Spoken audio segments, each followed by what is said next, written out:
Hello, this is your introduction to unit number 2.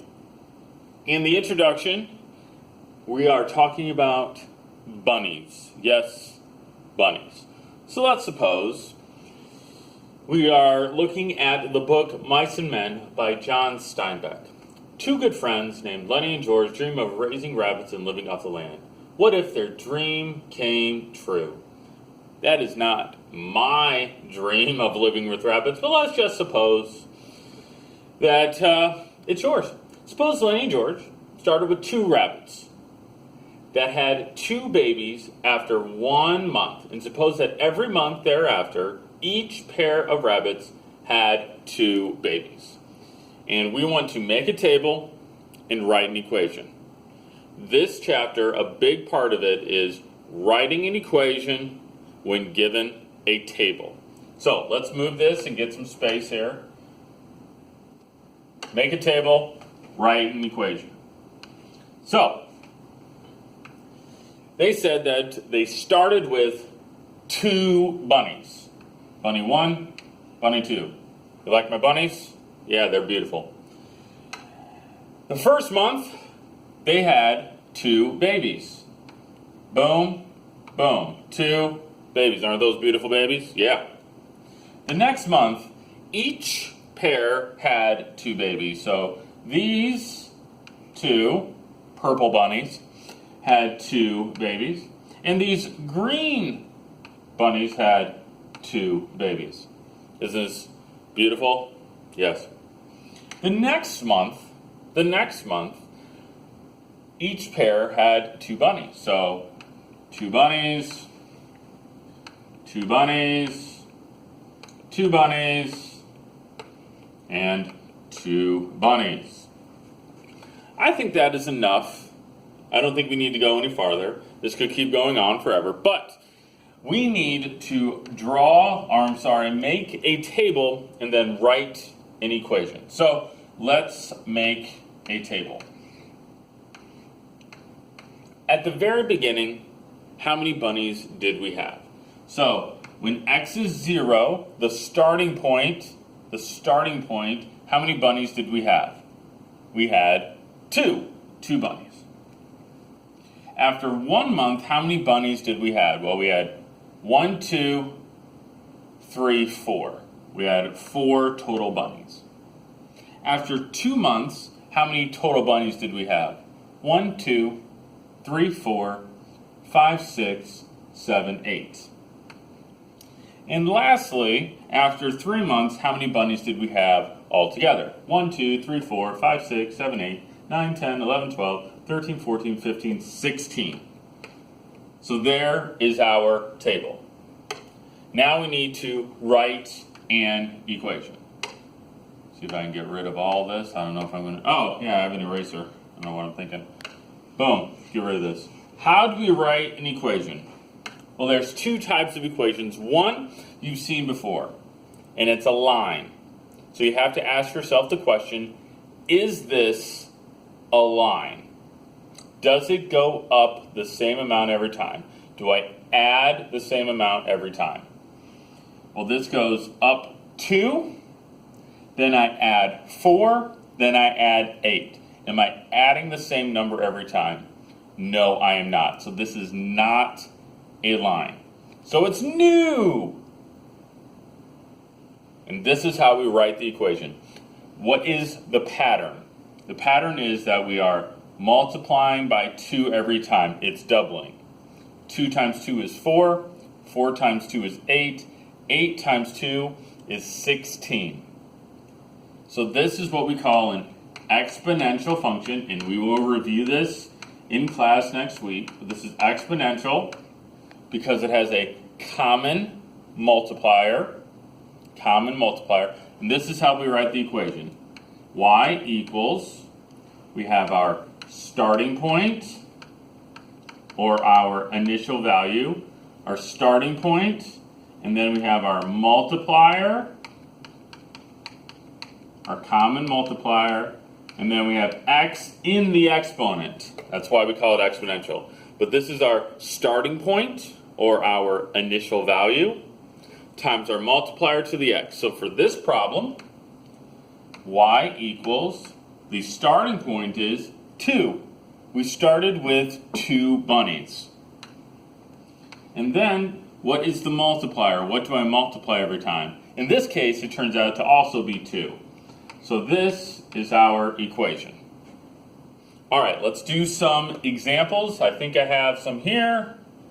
And then I keep on going. Write an equation for each table. So here we go. This will be like on your tests and quizzes. Okay? So this one we need to see. Do I add the same amount every time? Is it a line? Add 16, add 48, add, I don't know what else. I do not add the same amount every single time. So this is not a line, so it's exponential. Okay? So it's going to be y equals starting point. I start with 8. And what is the multiplier? What do I take 8 times what to get me 24 times what to get to 72? I believe that the common multiplier is 3. So this is 3 to the x. Again, we'll do lots of these. It'll be good practice for you. But this is just an introduction today. This one, do I add the same amount? Is it a line that you saw in Algebra 1? Add 6, add 6, add 6. Yes, this is a line. So you do what you did in Algebra 1. The slope is 6. It goes up 6 every time. Times x. And where do we start? What's the y-intercept or the starting point? Positive 10. So these are the types of problems that we'll be doing this chapter. All right. One last thing that we're going to review. Again, there's no work today. You're just watching this video, writing it down. Let's see. I got this one, and you're going to try one, and that's it. This is review of Algebra 1. This is solving systems is what we call them, but we're going to solve for x, and we're going to solve for y using substitution. Okay, using substitution.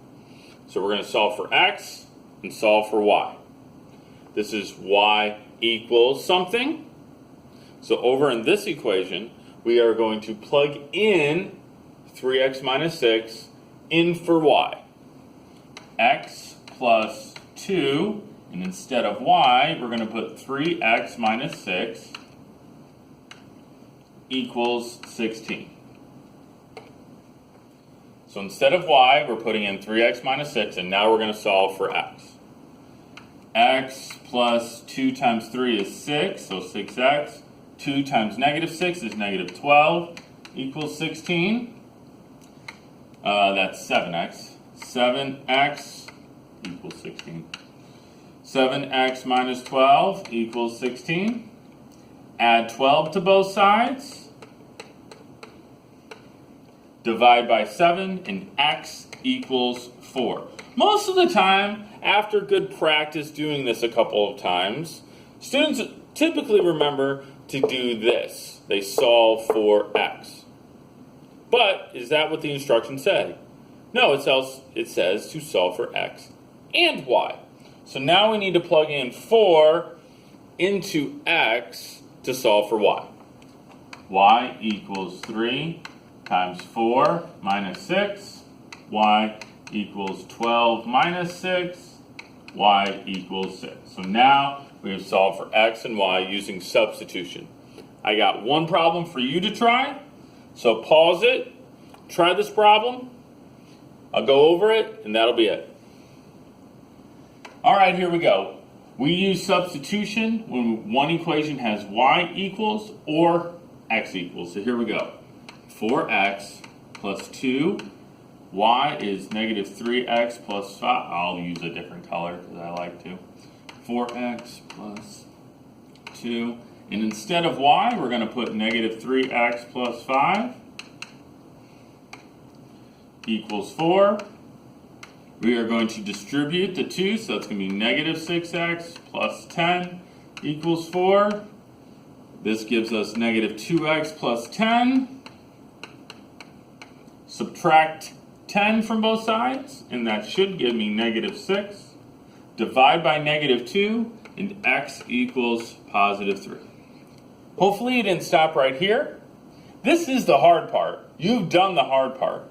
But we need to solve for y, so let's plug it in. Y equals negative 3 times 3 plus 5. Y equals negative 9 plus 5. So y equals negative 4. And that's the math. Take notes on this, turn it in. Tomorrow, for those people who care, tomorrow or the next time I see you or online, you're going to be just doing like 10 of these problems, substitution. Yep, good review of Algebra 1. Here we go. Since we were talking about rabbits, have a wonderful day.